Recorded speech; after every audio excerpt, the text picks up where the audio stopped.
So I want to talk a little bit about the Truman Show for my short assignment. Question being, did Surstoff create a perfect world for Truman? And I have to say, yes, he did. One, he groomed Truman from the very beginning. Truman was never able to think on his own or kind of guess without having some kind of influence coming from the outside.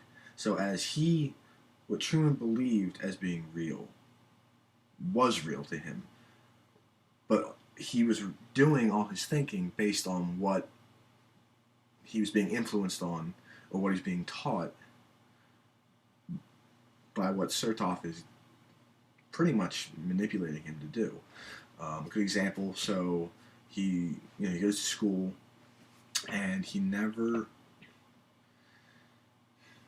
got that chance to learn things about the outside, or I guess in retrospective, never really got to understand anything that he wasn't told.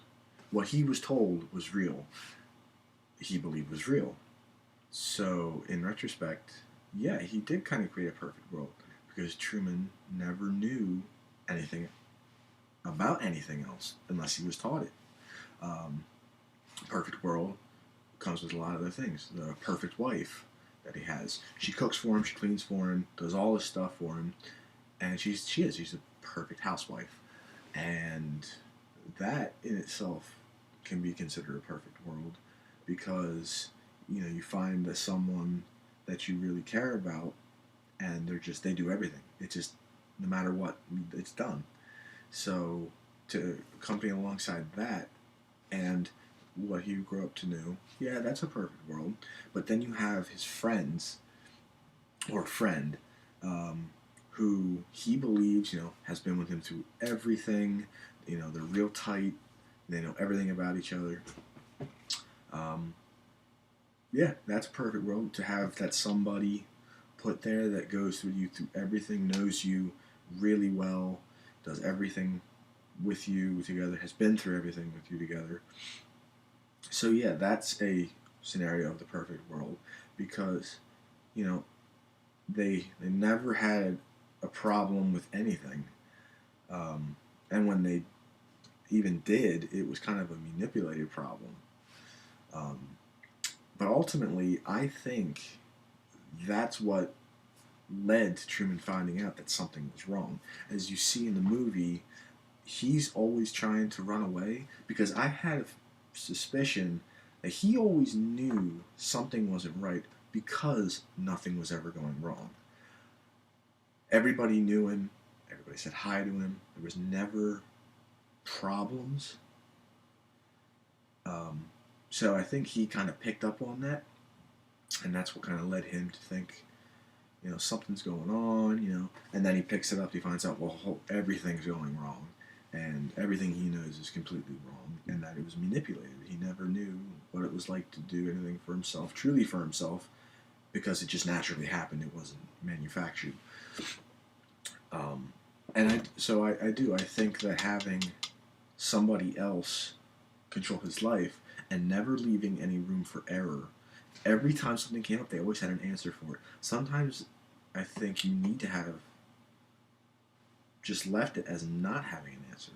Because in that case, you are letting him figure things out for himself, but he still realizes that, hey, stuff still happens.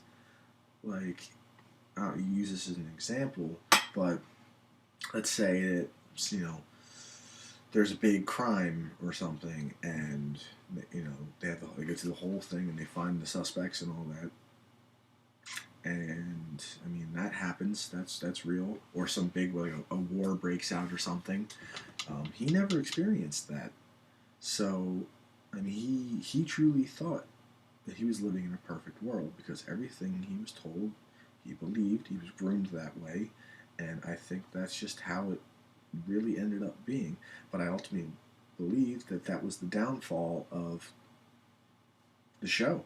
He found out because everything didn't go wrong.